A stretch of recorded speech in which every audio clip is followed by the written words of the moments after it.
A very good morning, students. On last turn of your online English class, I had explained the second paragraph, second stanza of the poem, A Thing of Beauty. Today, we start such the sun, the moon, trees, old and young. Such the sun, the moon, trees, old and young, spouting a shady boon for simple sheep, and such are daffodils. With the green world they live in, and clear rills, that for themselves a cooling covert make, against the hot season the mid forest break. So, before I explain this poem, I like to make you underline few words like here. There is one word boon. Boon means blessing. Rills. In second line, you see rills. I small stream. Like the brook I had taught few students. So that was the poem in last time in previous syllabus of 10th standard. So like the brook, there is the rills. Rills means a small stream, and then break, a process to slow down something. Okay, so with the help of these words, now means you can write the explanation of each of the lines of the second stanza of this poem. So let's begin. So first we see that from the beginning, as I have been telling you, A Thing of Beauty is one of the very famous poem of John Keats. John Keats is very well known poet, and we know that John Keats and some other poets like William Wordsworth and Thomas Crew, they have written so many poems on natural beauty and beauty of women. So different types of Thomas Crew has written one of the very famous poem, that is True Beauty. In that he tells the spirituality of a woman, intellectuality of a woman. He force on spirituality, spiritual beauty.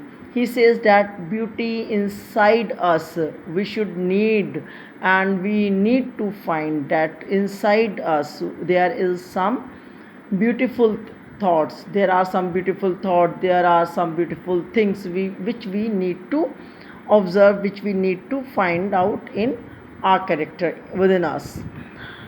So here the poet describes the beautiful things which are present on earth. This earth is, we know, very beautiful. There are so many places still we haven't seen. We have never been to these places, but we heard about them, and we hear about them that these are the places like there is a place in Karnataka, that is Coorg.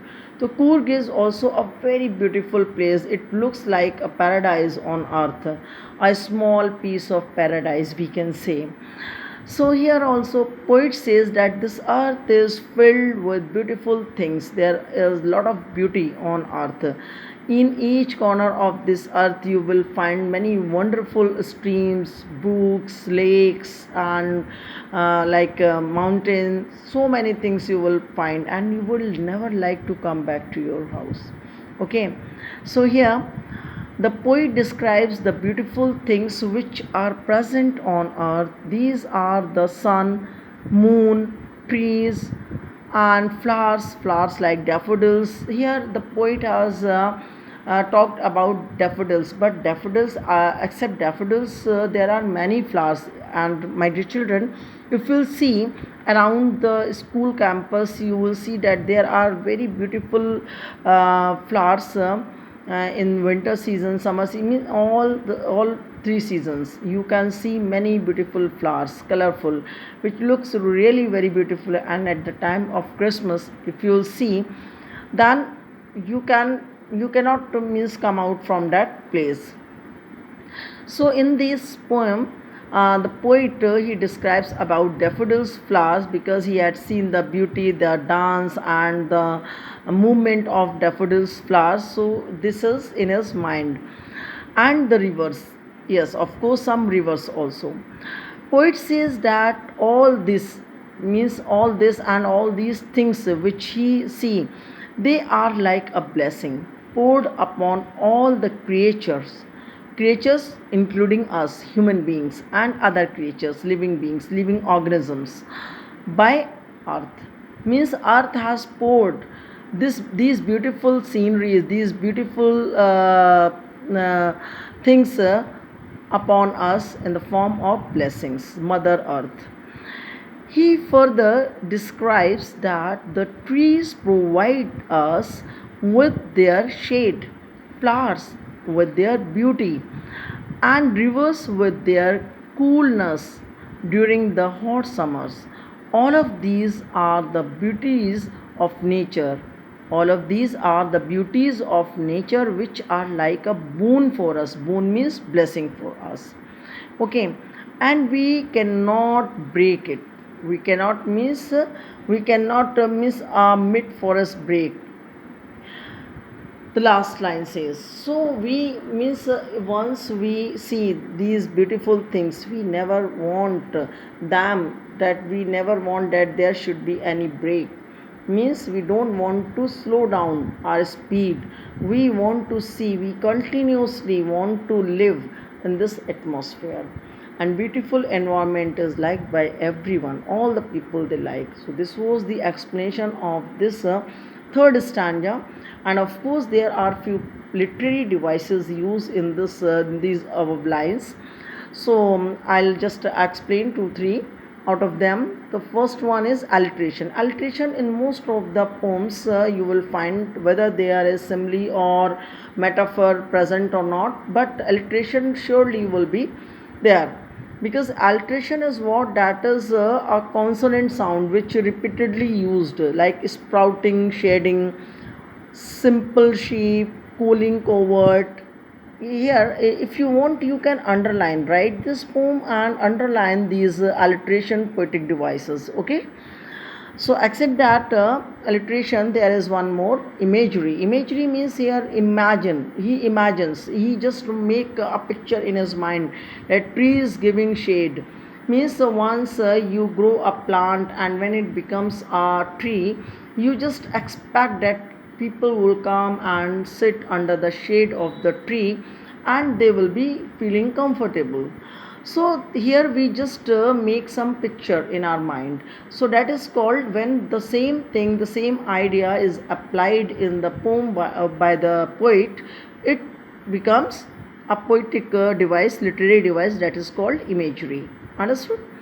Then third one, I can say, one is there in the first line. If you see, such the sun, the moon, trees old and young. So old and young both. So here opposite opposite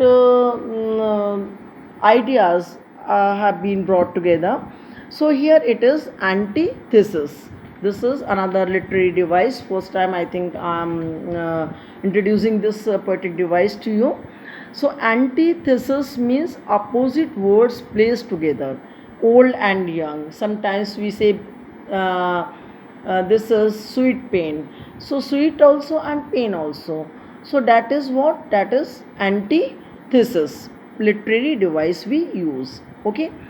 So now I just want you to write down the literary, all the literary devices. You just note down in your copy so that whenever you read the poem, automatically those will be revised. Okay. On next turn, I'll finish this poem and then I like you to write down the question answers. And one more thing, please students, learn how to form questions out of the stanza of the poem. That is very much important, because that is according to your question paper pattern. You have to answer few questions which will come out of the poem. Okay, so whenever I explain any poem to you, I want you to please at least 4 question out of 5 6 line stanza you have to form.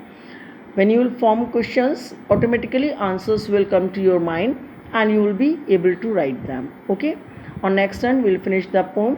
So just write down the literary devices and try to learn them. Okay. Learn means try to keep them in your mind. Okay. Understand them. So on next turn, we'll meet again with the next or I must say last stanza of the poem. For till then, goodbye, have a nice day.